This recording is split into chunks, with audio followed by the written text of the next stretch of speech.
Hello and welcome to another pen video from me, Penultimate Dave. So I have here another 10 pens currently inked for this week. I think let's go through these briefly one by one. We'll go through them in a little bit more detail and then we'll do a writing sample. So from left to right we have a Benu Euphoria Earl Grey tea, and this is a Goulet exclusive. I actually have a second Benu Euphoria Earl Grey tea and I'll tell you the story behind that one. We have a Majohn, and this is the P138 piston filling pen. We have a Hongdian, and this is the Qinghai-Tibet, and it's the 8041, which is essentially a Parker clone. So we have an Asvine V126, a vacuum filler. We have a Jinhao 9019. We have a Parker or classic Pens CP5 made by Parker. This is a sterling silver. This is called the Vintage. We have another classic Pens CP5 made by Parker in the Modern. We also have a Magna Carta Mag 600 Asure and a Magna Carta M600 Obsidian. So I think let's go through these in a little bit more detail. So this was a pen that I bought sort of around just before Christmas last year in 2023. This is a Goulet exclusive, which I really had wished that wasn't a Goulet exclusive. I bought this one, it immediately sold out, and every time it's come back in stock, it's sold out again. It's a beautiful pen. I love my tea. I love my Earl Grey tea, and Lady Grey as well. But this is a beautiful pen from Benu. It's a pen that I like a lot. This one, I decided I would get it with a broad nib there. The reason being that I wanted... I like Diamine Earl Grey, but I actually started to get a bottle or two of Dominant Industry Earl Grey, which is an orangey ink, which is, to me, a little bit more Lady Grey. But I wanted to put that in this pen. I thought the colours would match really well. So I thought a broader nib would be better. It is a cartridge converter pen, and you can see this. I think pretty much all Benus to date are cartridge converter. They come with a Schmidt number 6 size nib. I got it in a broad steel nib. I can post the caps, and the cap will post very deeply and securely. But you'll see here, there is real tea, or claimed to be Earl Grey tea leaves, infused in that cap and in the body. You've also got this blue lavender as well. It really is, for me, a nice pen. And I've been deliberating for quite some time over getting a second one, because I kind of really want to put Earl Grey from Diamine in another version of this pen, and I've nearly pulled the plug and bought it a couple of times, but I have to thank Bill, one of my viewers here, actually messaged me after a currently inked video at the end of April and said, I've actually bought one of these for you, send me your address and I'll ship it to you. And I'm really grateful and thank you, Bill, for that. That was a really, really nice gesture there. So I do now have a second Benu Earl Grey tea, and I have inked this up with Diamine Earl Grey. And I said at the time that I really wanted a medium nib, and that's what Bill purchased for me, was a medium nib there from Goulet. He ordered it from Goulet. It arrived a couple of days later, and then he shipped it to me from the US to the UK. So again, thank you, Bill, for that. That is a really nice gesture.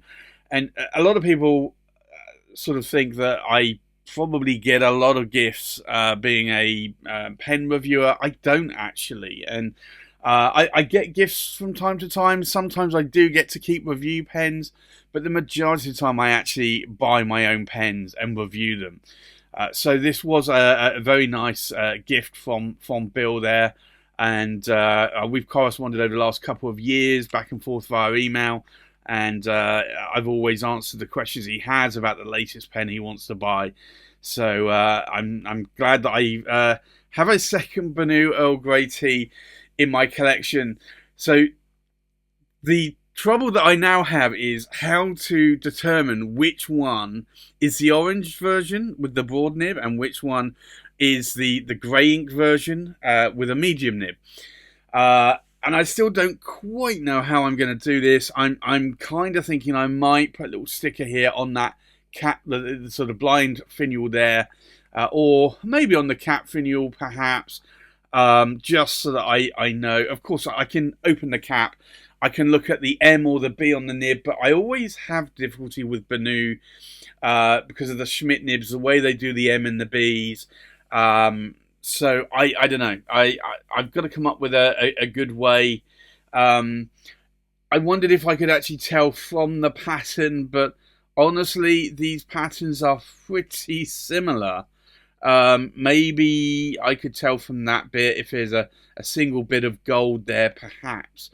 And then I wouldn't need to actually label the pens, or I could just uncap the pen, write with it, and it's a 50-50 chance I've got the right ink. But I'm glad that I've got both my Earl Grey tea inks inked up there in an Earl Grey tea pen. I'll just have to wait to see if any other ink providers come up with an Earl Grey tea, because if they do, I might need to get a third one. Or maybe a slightly different tea, coffee coloured Benu, perhaps. The next pen here inked up also was actually a gift from a friend, and this was a gift from Dr. Joe, and this is a I want to call it a Hongdian. It's not a Hongdian, it's not an Asvine. It's a Majohn, and it's a P138 piston filling pen. And I have to say, this is a really interesting pen for sure. It's quite weighty. The metal here is quite cold to the touch as well. I want to say it's possibly steel, but it could actually be aluminium. But it's an overlay over resin or plastic.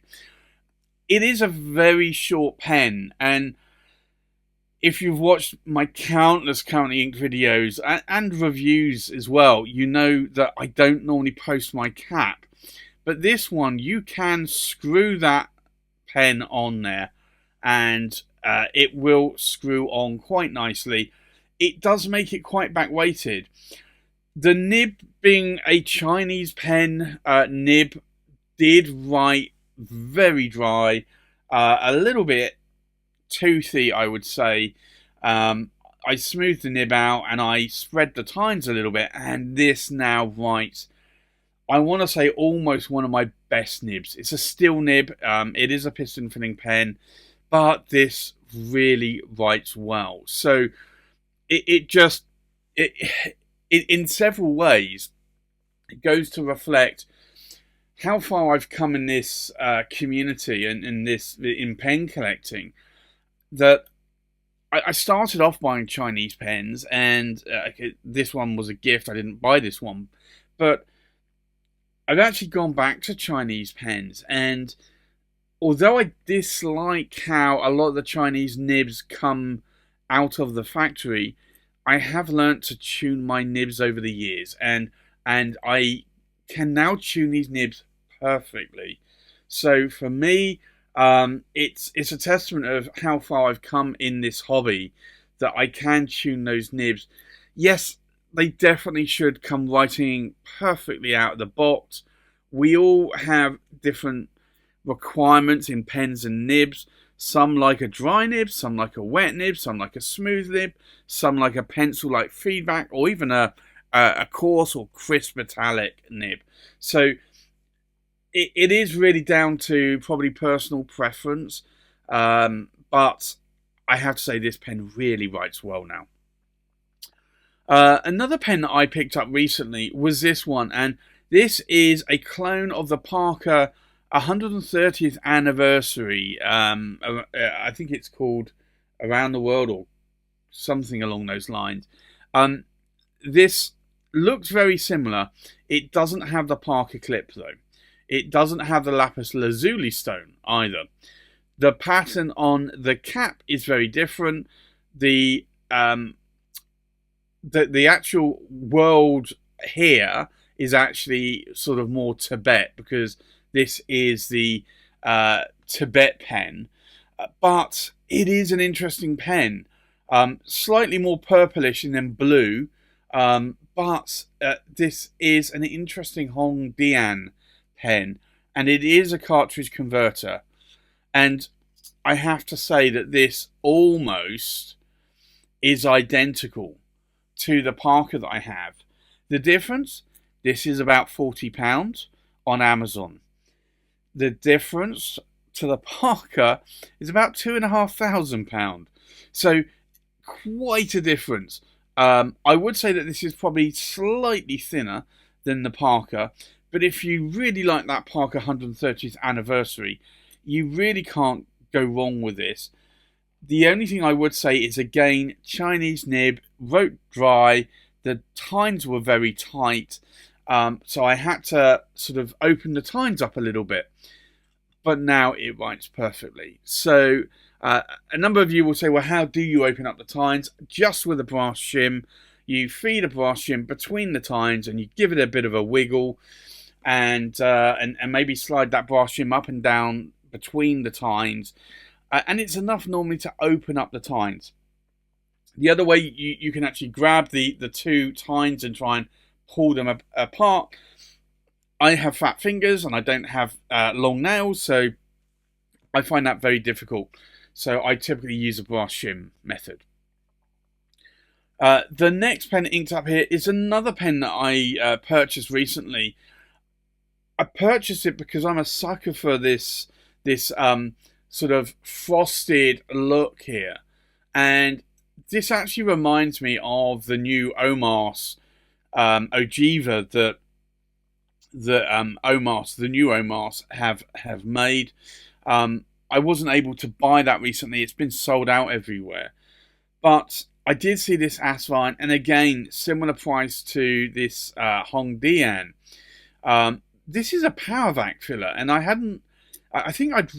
I thought this was a piston filler when I bought it, but when it arrived, I was actually pleasantly surprised.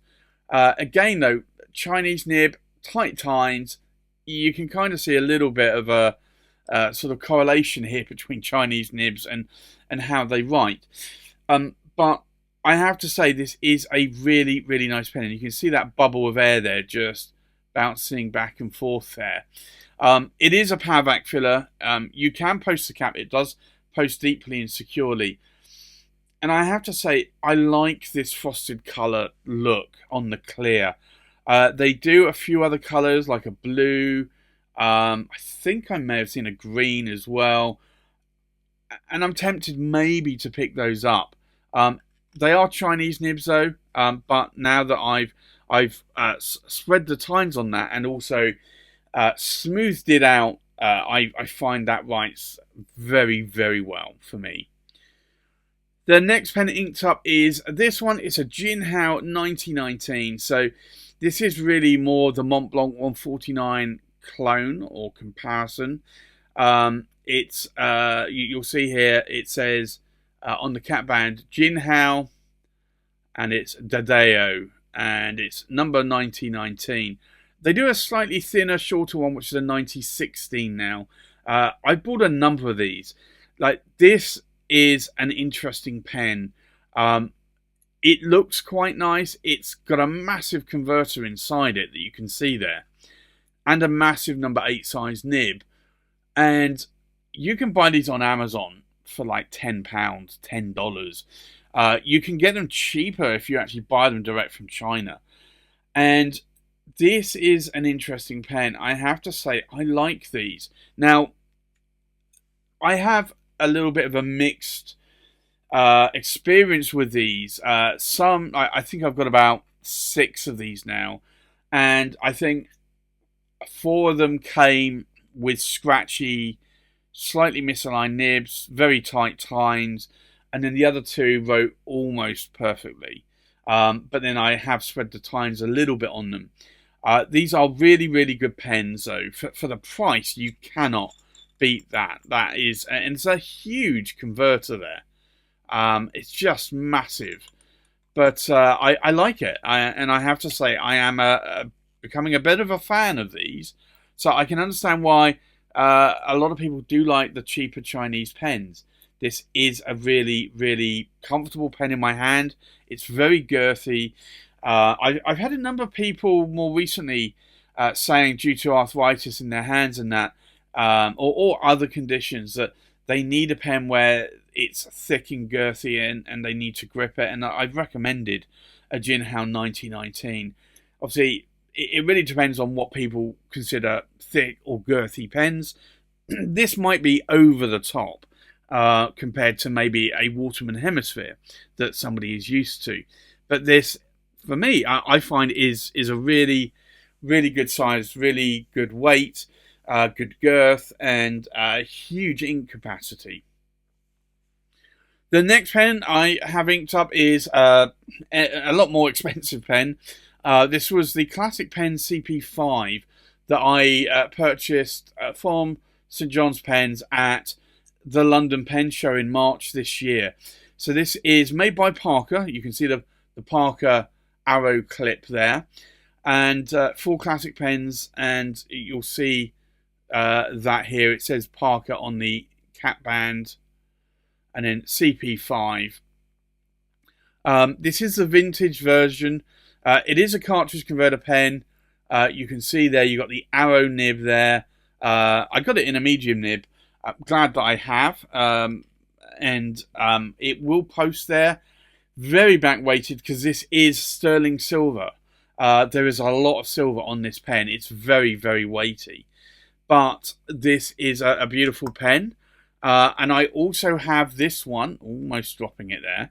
Don't drop the pen, Dave. It's a classic pen CP5, made by Parker again, with that tie clip or arrow clip. But this is the modern version. And again, I picked this up from John at St John's Pens at the London Pen Show. And I picked both of these up as a set, although technically they are not matching numbers. But again, an arrow Parker nib there. Cartridge converter, and you can post that cap, but again, very, very heavy, back weighted. You don't want to be posting that cap unless you want to be an arm wrestler and you really want to like build the muscles up in your hand and in your arm, because it will certainly do that if you were to be writing long sessions with that pen posted, like so. Now, a couple of pens that I bought recently are these pens, and these are made by Magna Carta in India. Now, these are, I want to say Goulet exclusives. They're not, or they weren't with any other retailer. These are a stacked resin. It looks very similar to a stacked celluloid, but these colours are slightly thicker. And what they've done, I think they've probably poured a very thin, sort of 2 or 3 millimeter high sheet of resin, and probably stirred it up a little bit. So you've got different colours in there of blue, and then just they cut them up into sort of rectangular or square, and then they just glue them together, and then they shape into a pen. Very, very nice looking pen. I like this a lot. I thought that this was going to be a much smaller pen, and I nearly didn't buy it on several occasions. But then I thought, you know what, I'm just going to buy it. But I'm actually glad it is a really decent size. And you can't really post these caps. They're not designed to do so. But that is a decent size in my hand. It really is a good size. It's a 14 karat gold flex nib. And this is, I want to say, almost insane, to the point that this is the closest I've seen modern pens coming to vintage flex. This really is interesting. The only downside I would say is that it comes with a standard converter. And if I were to flex this nib, which I do, and I write on an A4 page, I will go through a whole converter in a single page because it puts down a lot of ink. It's an interesting pen. I think these retailed for around about $450 US. So not necessarily a cheap pen, but it's got a 14 karat gold nib on it, and I have to say I wanted to try it out, and I decided I would get a second one, this one, and this one was the Asure blue, and this one's the Obsidian black or grey, and again very, very interesting pen, again with a 14 karat gold nib there, flex nib. There's no nib designation as to it being extra fine, fine, medium, broad.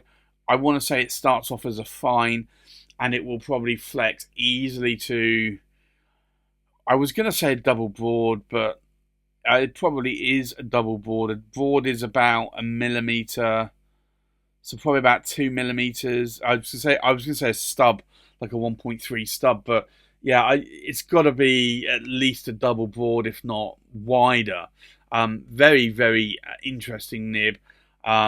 Interesting that Magna Carta have made these in India, and I know that they are working on a number 8 size flex gold nib.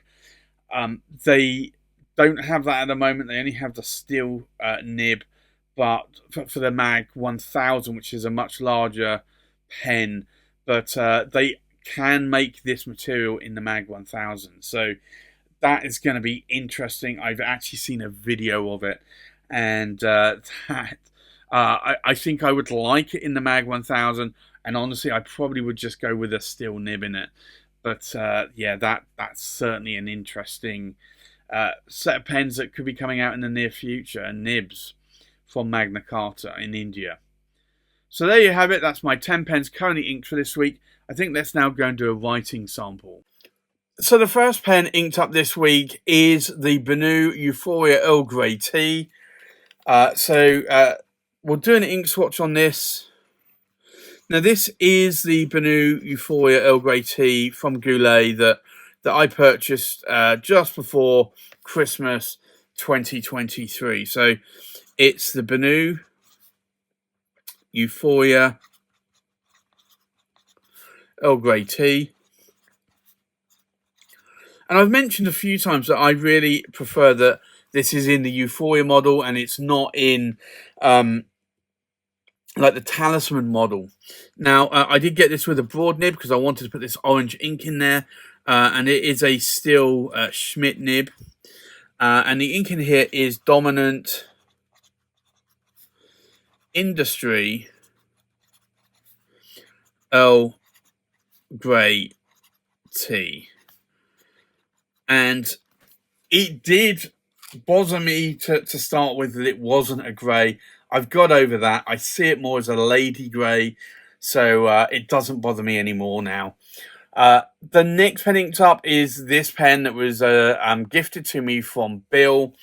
So I'd like to thank Bill again for this. This is a medium Earl Grey tea from Benu. And I kind of, the reason why I wanted it is because I typically write in medium nibs in letters that I write on a weekly basis. And I kind of wanted a medium nib, but I knew I actually picked a broad nib, and I wanted a broad nib for this, and I really liked it. But I knew that putting that in a medium nib wasn't going to be as nice. So I got a broad nib, but I still kicked myself for not getting a medium. So very glad that Bill gifted me this one. So this is the Benu Euphoria Earl Grey tea. And it's a medium, and again it's a steel Schmidt nib. And then the ink in here is Diamine Earl Grey tea. And I have to actually think about doing a an order of Earl Grey tea because, but from Diamine ink-wise, because I have been using that a lot lately, and I just realised I'm down. I thought I had like 4 bottles of this, but I think I might have maybe a couple of 30ml bottles, but I'm only seeing one 80ml bottle, and I'm pretty sure I had a second 80ml bottle, but I think I'm going to need to buy more of that ink. The next pen inked up is this one. It's a Majohn, and it's a P138 piston filler.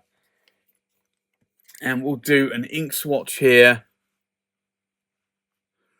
Now, this is, as you can see, a lot darker there. Now, this is quite a beautiful writing nib. A little bit of fluff on that nib there. Just going to wipe off. So this is the Majohn P138 piston filler. And I know a few people have asked me recently, will you review cheaper pens? Yes, I will. Although most of the pens I buy are more expensive pens, I also buy some cheaper pens. So I will be reviewing some of these, and they will be in my currently inked as well.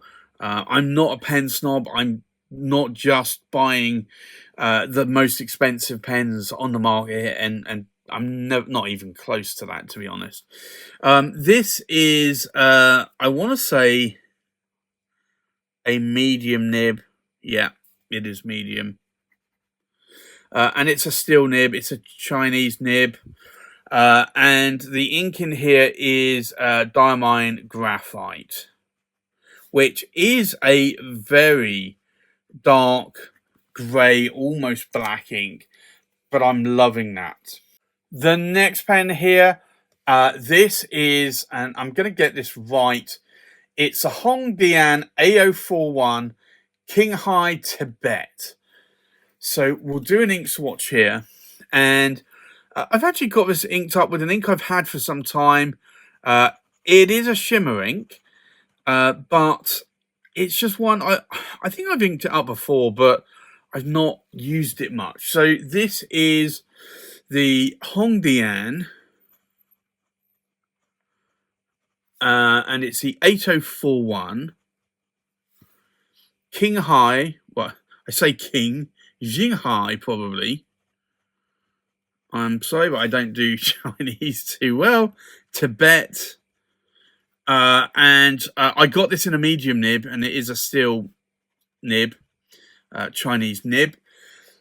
But the ink in here is Ferris Wheel Press, and this was an ink that was gifted to me.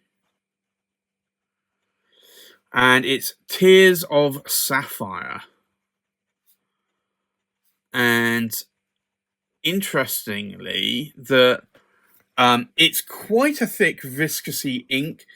And with that nib, now that I smoothed it, it writes very, very smoothly. The next pen inked up is the Asvine V126 vacuum filler. So we'll do an ink swatch here. Now, this is a little bit of a, I don't know, I want to call it sepia. It's not sepia. It's more of a taupe sort of colour. So this is the Asvine V126 vac filler. And again, a medium steel nib. And the ink in here today, again, it's another ink that was gifted to me a while back, which I've really not used much, which is Ferris Wheel Press. And I've not bought any Ferris Wheel Press inks before. And this is called Oyster Hour. So I guess it's more of an oyster coloured ink. I'd say a little bit more taupe sort of coloured, but an interesting colour though, nevertheless. The next pen inked up is the Jinhao 9019. Now, we'll do an ink swatch here. And I probably should have put this as my second pen inked up because I could have done a little bit more of a comparison with this one here. But this is a Jinhao 9019 in a medium steel nib. Now, I have flossed this a bit, so it does write a little bit more wetter. It does write a little bit more towards the board. But you can see there that it certainly is thinner than the board on the Benu Euphoria Earl Grey tea. But again, it is inked up with Dominant Industry Earl Grey tea. And I probably could have got away with just having the Earl Grey tea. I'll do that there. I could have probably got away with having a medium nib and it would have been fine in the Benu, but I'm glad I still went with that broad nib. The next pen inked up is a classic Pens CP5 vintage. We'll do an ink swatch. This was made by Parker for classic pens. Now, this, I think, is running low. Just going to prime the converter a little bit. Hopefully that'll be enough. What I'm going to do, I'm just going to dip it in some water just to get that nib started. If you have a nib writing dry, because I've not written with this much this week, then you can just dip it in some water and that will help that ink start to flow. So this is the classic Pens CP5 and this is the vintage, and it's a medium, and it's an 18 karat gold nib. And then the ink in here is KWZ Old Smoke. And that is a nice sort of mid-grey ink that I like quite a bit. The next pen inked up is the classic Pens CP5 in the modern. So we'll do an ink swatch here. Yeah, that one is also... There you go. That's starting to go there now. Now, I want to say I knew what ink that was, but now I'm starting to doubt myself because that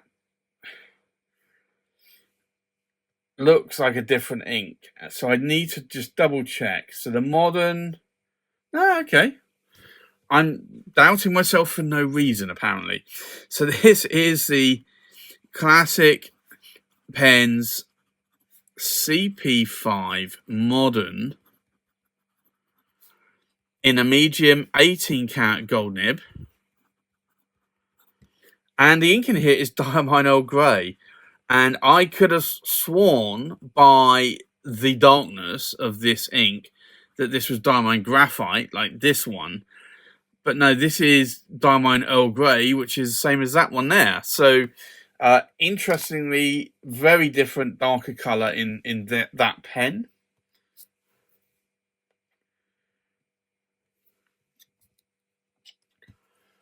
The next pen inked up is the Magna Carta Mag 600 in the Azure. So, this is an interesting pen. So, that's how much flex that you can get out of this nib. It pretty much is a fine nib, maybe even an extra fine to start with. So this is the Magna Carta Mag 600 Azure, and it's a flex nib. and it's a 14 karat gold nib. And then the ink in here I've got is Waterman.